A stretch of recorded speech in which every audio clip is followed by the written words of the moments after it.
What's up, fight fans? We're back at it with another edition of Round One Sports Talk. Still having a little technical difficulty with the software and stuff. As you can see, everything's got to be hooked up, the mics and everything. I tried to go live, I couldn't do it. But so before we start this episode, if you haven't already noticed, the change in belts. Okay, I just acquired these belts and I wanted to share this with you. If you enjoy boxing the way I do, um, I knew that you would get a kick out of it as much as I did. Well, actually, let me tell you the true story of how I came about to acquire these belts. Okay, all right. Last night I was out getting my pachanga latina on. Right, I was in the nightclub. Right, and all of a sudden, Canelo Alvarez walks in. I'm like, yo, Canelo, bro, can I get an interview? And he's like, I'm busy. And I'm like, yeah, you busy? Yeah, I hope you're not busy enough to give somebody a shot at those titles. And he was like, and he spun around. He was like, what about you? And I was like, what about me? Listen, I don't gotta say what happened in that fight. I got the belts. Yo, it's crazy. Ah, they're beautiful. Listen, I'm excited about them. Um, and I just wanted to share this with you. But things are going to be changed around. I got some things to do. Um, probably after Christmas, I'm probably going to utilize some more things. I'm probably going to get some more stuff. The fam's going to look out, you know. And I have the other belts on the side here, so I want to kind of still implement them. They started the video with us, but da da da, yo, this shit is crazy. Ah! Yo, I like them. I like them a lot. And that's what it's all about. At the end of the day, a lot of boxers have come on and said that belts don't matter. As you can see, Ryan Garcia's his tune is starting to change. In a recent interview, he was all over social media saying that his desire now is to become a world champion. He's starting to realize that, he was that guy on the outside looking in, mad because he didn't get any shot at the belt first. And he was showing that he was still a mega superstar without a belt. So I could dig what he was saying. But at the end of the day, belts do matter. And if they don't matter, right? Okay. Why every time when Charles Barkley and Shaquille O'Neal are on their show, their sports show, and they're debating, and Charles Barkley kind of gets out of pocket, Shaquille O'Neal has to put him back in his place. And he looks at Charles Barkley and he goes, Charles, where's your rings? Charles can't say shit. He ain't got not one, right? And at the end of the day, when you retire in boxing and you go to walk up to that table, they're going to say, son, where's your belts? How many divisions do you have? No, you can't sit at this table right here. You can go sit at the bag of money table. It's right over there, you know. But as far as champions go, you can't sit at the champion table unless you have the proper credentials. And that's how it goes. It sounds good sometimes when a fighter's trying to sell you that line that in the sport that they're in, their most highest award doesn't mean anything. So why are you in that sport? For the money? For the money? You just want to get paid? Oh, I get it. There's a lot of people like that, right? Yeah. They get their money and dwindle out. But at the end of the day, if you're a champion or you become a champion, you get a ring, no matter what kind of champion you are, no one can take that away from you. So world titles are very important and they're everything. Um, right now, there's a lot of back and forth going on between Tank Davis and Devin Haney, and a lot of people really want to see that fight, including myself. I, for one, really don't feel that Tank Davis, just because he's a mega superstar and the biggest draw, should be entitled at a crack at one of those fights, because every day I come on this show, we preach and we advocate for the right of cleaning up the sport and not showing any more favoritism. And damn it, Canelo Alvarez needs to give David Benavidez a shot at this title, right? And so forth and so forth. So if we're going to try to clean up the sport, and as fans, we can't show boxing that when it's convenient for us to see the fight we want to see, put it on. You know, But as a boxing fan, I can't. I have to admit that that is a fight I want to see. But now I think Tank Davis and his crew are starting to see that Devin Haney is not a little man, a little boy anymore. He's starting to grow into his grown man strength. He's 25 years old, and he looked big. Reporters say that sources say that he came into the fight, his last fight against Regis Progress, 165 pounds. And I told you, and I shared this with you, and I said that I believe he can go to 147. He can challenge Terrence Crawford. And that would be a really big fight right there, if Terrence Crawford would be willing to defend those titles at the 147-pound division. You know, so look, if if Devin Haney moves up to 147, that's gonna really electrify that division because you got a lot of young up and coming and the new IBF champion, Jerron Boots Ennis, that is in waiting in the wing, ready for those big mega fights. Jerron Boots Ennis and Devin Haney is another mega fight. That's dollars and cents. I think Devin Haney is not gonna move up to the 140. I think that you know, I think he might want to just stay at 135. Teofimo Lopez is wanting to challenge Terrence Crawford at 147. He's saying this while he knows that Terrence Crawford is in preparation to shoot the rematch back with Errol Spence Jr. So it's real easy to attach your name to a mega superstar and start clout chasing. A lot of people do that. Because it's no secret. Don't yell out Terrence Crawford's name right now because he's tied up in a rematch claw. As soon as he gets out of that rematch claw, keep that same energy. I want to see if you want to fight him then. So I'm not saying that Teofimo Lopez doesn't have a shot at beating him. I'm just saying about the talking right now. Like, okay, you want to move up from the 140 all of a sudden because Devin Haney just entered the 140. All of a sudden, you're talking about, hey, Terrence Crawford. Like, bro, I think you might be running from Devin Haney there a little, Lopez. So we'll see what happens there. The notorious Conor McGregor is coming into a boxing match too. Have you guys heard about this against Peter Yan? It's a little amateur fight there, so I thought that was interesting. There's a small promotion, IBA. It's putting it on if you want to check that out. So in other real boxing news, Naoya Inoue is coming into his highly anticipated matchup for all of these. This is what it's all about. Them belts. I feel like the Japanese superstar right now. And when he wins, we putting them on. We putting all of them on. I don't care. We're going to put them all on, all right? And,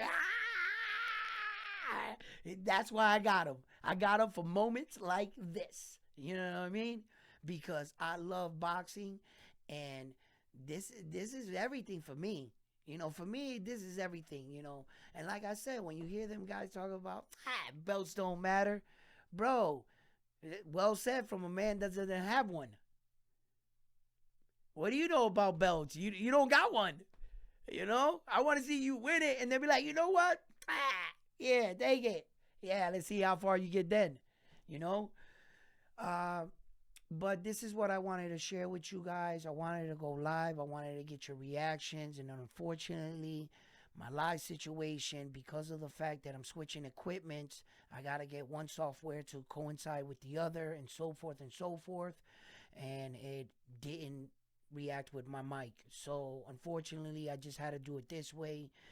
I will be going live again. I want to get your reactions on what you guys feel and how you guys like the belts. Let me introduce them to you. Even though I know you know what they are, I'm going to do it anyway, okay? This is the WBO. She's sexy. She is sexy. Her major sanctioning body is the main headquarters is in Puerto Rico, okay? That's the WBO. Next on the line, we got the IBF. The IBF is in New Jersey. And it is one of the best belts, I believe, one of the best organizations. The way they run it, their structure, the way they run it. They, like every organization, they got some fuck shit behind them. They be doing some crazy shit too, stripping people like that. They're a non bullshit organization, but you can really move around with them. Sometimes they're hard to work with. Sometimes they are. I gotta admit. And then you got the most bougie. You got the bougie. That's the 5-star. That's the Hilton. That's the Rolls Royce of belts right there. The WBC. The men and women that have held this title right here have catapulted this belt to the prestige level that it is at today. Now, although it is very hard to get in line to fight for a world title, I'm trying to tell you, for one of their world title, the line is around the corner. Because if you happen to get one, it will really launch your career in a good trajectory. So, and like you could see, some of the men that have held it: Floyd Mayweather, Mike Tyson, Muhammad Ali, Manny Pacquiao, are just some of the few men that have had the honor of having their picture and represented on that belt. And that's why it's a really, really prestigious belt. But they do whatever the fuck they want. They don't. Listen, if you making money, you don't gotta fight your mandatory around here. We do what we want. Sit down, waitress, get us another round. They bougie as hell, but they're good. They're good. They do a lot of things for boxers, and they hold that WBC event where all the boxers come together. We spoke about it, and they do a lot of amazing things and charitable work. Hey, it is what it is, right? And then we got the WBA. The WBA is located in Panama, and they are the originators. That's the first belt, and you would think that being the first belt and every other belt kind of learned from you and got a similar structure off of what you built, that I think that far along, you guys should be the most organized. Unfortunately, it's not like that. It's hard to work with them, and they don't work with a lot of networks and promotions. They only really want you to have their belt. The WBO belt is the one that the Japanese superstar and fighters like Terrence Crawford, went after first, Teofimo Lopez. Because the reason why they go after the WBO is because with the WBO, you can move up. You see, because if, let's say, like the Japanese superstar, Naoya Inoue, he had the 118-pound WBO championship. And because of the fact that he has it and he became the WBO super, you can't be the WBO regular, I don't think. I don't think the same rules apply. Or maybe they do. I would like to check that out. But I know once you're the WBO super, you get, a lot of benefits as being their champion. And you can challenge the existing champion in the upper weight division. And guess what? He automatically becomes your mandatory. He has to fight you with this belt. And that's how Naoya Inoue has been able to make multiple weight division jumps because he had that belt. Because that belt guaranteed him a shot at the next champion. So shall he choose to. And he did. And he's been taking, full advantage of the situation. So that's why that belt is very good to have. The WBA has a similar structure where they have a regular and a super champion, But we'll get into all those things. And then if I was going to get all 4 belts, I said to myself, I'm going to get all 4 belts. And yeah, that's going to look good, right? Getting all 4 belts, and that's everything right there. Now, and I also support boxing too. And, I want to give recognition too. And the IBO is a belt that's coming up. A lot of heavyweight champions have owned it. And it's starting, to pick up. It might take a while. The WBO, it took a very long time. It didn't get worldwide recognition. And all the other sanctioning bodies finally were like, you know what? Your title, it was on, I think, 2007 in September, Madison Square Garden. Um, Oscar De La Hoya versus Bernal Harpington, and they unified. Bernal Harpington knocked him out with a body shot, and they unified all four belts. Had a blackout right there, real quick for that one. Closed my eyes and just visualized the moment, the memory. Yeah, that's what happened. So, and there has been champions that have had the IBO. Usyk has the IBO. A lot of heavyweight champions have a lot of IBO. The Klitschko brothers have had the IBO too. Um, um, um, Anthony Joshua had the IBO. Um, there's been a few. Stephen Kubo Fulton had the IBO. There has been a lot of boxers that have had the IBO. The IBO is becoming that title in between where you want your fighter. If your fighter is tough enough and good enough to win that belt right there, then he has a shot at these ones. It's kind of what it's going. And in a few years, maybe it might be a belt era. All the belts. So it's very exciting for me. It's a very good moment. I wanted to share it with you. Tell me what you think. And like I said, this is not the final result or how I'm gonna have it set up properly. I'm probably gonna change some things up, but yeah, I'm excited. I wanted to share this with you, and also touch up on a lot of boxing news on what's been going on. In a perfect world, we want to see Tank Davis fight Devin Haney, but to be honest with you, I don't believe. Well, we want to clean up the sport. And we want to knock off all this favoritism, but at the same time, we're like, yo, um,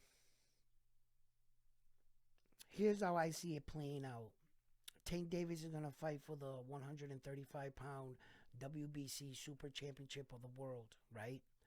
Um, Devin Haney is going to try to fight Teofimo Lopez, which he's gonna avoid him.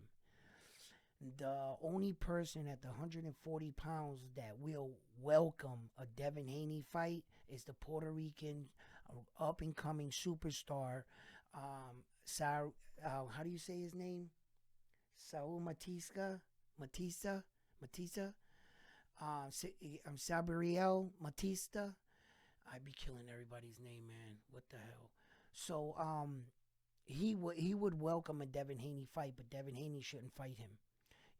Talking about Matista, Matia. Um, I don't know if you guys know this or heard of it. It's probably like, back in the day, fighters would probably be beating their chest off of this, but now in today's era with all the social media, you have to take in consideration that there's other people involved in here. He entered a boxing match, and unfortunately, the gentleman he was boxing against died. He didn't die exactly in the ring. I watched the video. They helped him out of the ring. He looked like he was in a lot of trouble. And he collapsed, and he was later pronounced dead in the hospital. So as a fighter, at some point, like, the inner beast inside of you wants to be like, yeah, bro, I killed somebody with my hands, right? I get it.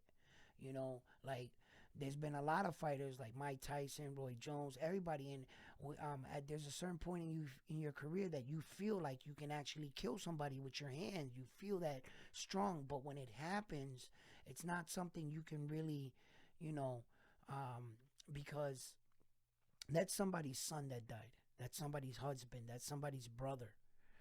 That's somebody's friend. He died he gave his life to a sport he loved. And these are some of the horror stories in this sport. And I always say that they pay these athletes millions and millions of dollars, and if you ask me, the money's not worth it. It's really not. It's not worth brain damage. It's not worth shaking like this for the rest of your life. It's not worth at 50 years old not knowing who your son is, your daughter, your wife, getting brain damage, and sometimes it's not worth the money. And ask the lady that lost her son if it was worth the money. How much money did he make in that fight? Probably not even enough to bury him. but he's a dangerous fighter, and people that are coming up in boxing, right now, and Devin Haney, they know this. They know that that man, that happened, and that he hits hard. His last five opponents, he didn't knock them out. He made them quit. And these were undefeated fighters, knockout guys that were coming up. His last fighter was a knockout artist. He came into that fight with all the hype, and he made him quit on his stool. Five fighters in a row have quit fighting that man. Um, I'm not saying that Devin Haney doesn't have the skill to beat him, because the Puerto Rican superstar's defense does come into question for me. I believe he has to tighten up on that defense. He gets hit a lot, but he has an iron chin. He likes to take one to give one. He's like, I'll walk into the fire, you can hit me, and then I'm coming to get mine. So he's one of those kind of fighters. He looks like if I had to judge him, he would look like the punching style of George Foreman. You know how George Foreman, it looked slow as hell, right? And it didn't look like much. It was just like, he was like, and all of a sudden the guy would just, boom, right? It didn't look like much. It doesn't look like a lot of torque, right? But he hits extremely hard. And that is the same thing with that Puerto Rican superstar. He hits extremely hard, and it doesn't look like much, but he obviously, those guys are, they're quitting for a reason. So he's breaking them. And the other way I see it playing out is Devin Haney getting this WBC title and trying his luck at the 140-pound weight division. I don't believe that Terrence Crawford is going to go back down. So, that's gonna come in a factor, because if those belts scatter, that will make a lot of other people want to get those belts. So, yeah. The Japanese superstar, things are going to start to tighten up now. The more I look at the landscape in boxing right now, and it's amazing. A few months ago, I was like, man, ain't nobody stopping this dude. There's nobody gonna get in this guy's way. I feel like that still, but I feel like the competition is getting just much better. With each outing and each month that passes, these guys are in the gym perfecting their craft, getting that much better. The Cuban superstar, he came into boxing with a huge buzz, right? A huge buzz. And this motherfucker went out the night before and got drunk. He must have got rocked, because he comes in fresh off the Shakur Stevenson gold medal win. His first fight, I can't even he loses. Right? But since then, he has looked impressive. Sometimes he looks like he's having too much fun in there, where he's playing around with it, a little too much. But when you do that, you realize that the fighter that's in front of you is not really possessing. He can get lucky and knock you out, so you need to pay attention. Yes, the Cuban superstar. But I don't know if the Cuban superstar would ever pull any of those antics like that against a fighter like the Japanese superstar. I think he would carry him serious. And you would see the best come out of him like you would see the best come out of the Japanese superstar. And I think all roads are leading there for that fight. So, Terrence Crawford, Errol Spence Jr., they're already in the gyms. They're training for their rematch. Social media got all over Ryan Garcia because he said Derek James was his last fighter. That's all that meant. He's not taking on any other fighters. He didn't say that he was just his last fighter, and they took that and ran with it.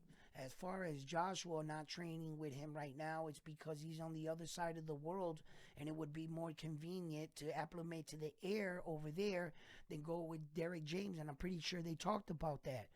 But when people go to another coach, they always think that there's problems, which in fact sometimes there is. But I don't really think in this case, because Joshua's coming off of a win. I just think that the two losses that his fighters took were two risky losses. You know, the Charlo twin took a loss under the supervision of Derrick James, but not in the right weight division, right? And then Errol Spence Jr. took a loss against Terrence Crawford, but coming off a massive layoff. Like and it was clear to see he wasn't the best version of himself, you know. So I think like he feels, or the public feels, like his coaching's credibility is taking a hit, in which in actuality it is not. He's an amazing coach. He has nothing to hold his hat down to, and the fighters are gonna do what the fighters are gonna do. Remember, you are also dealing with multi-million-dollar spoiled athletes. So, you know, some of these dudes is divas, bro. You know, oh no, you're training with him now. I'm gonna go somewhere else. Well, then go, bro. Well, then go. There's the door right there. Bounce. You know. So like sometimes it gets like that, but I don't think in this case it's like that. I believe that he had a lot of fights close together, and he had to work on individuals separately. And some individuals were like, I understand that you have to work right there, but I need this work too. So, and he's like, look, go over here to my man. He'll give you good work while I work on him. And shit like that happens all the time in the sport of boxing, you know? So, but look, tell me what you think about the belts. Please leave some comments, man. I can't, I want to hear what you guys think, man. Do you guys like them or what? You know, I'm about to go hit my comments. I answered a couple of them. There was one, L, he was asking me where you get them. We'll talk. I'll chop it up. And yeah, look, please share the videos, like the videos, comment on the videos, you know, and I'm gonna move on to the next one. But I'm fucking happy right now, man. I gotta get some good ideas. Do you like it like this? Wait, you want me to leave it like this? Is it all right the way it is? Or shall I switch it up too? You know, let me know. Let me know. All right, on to the next one. Peace.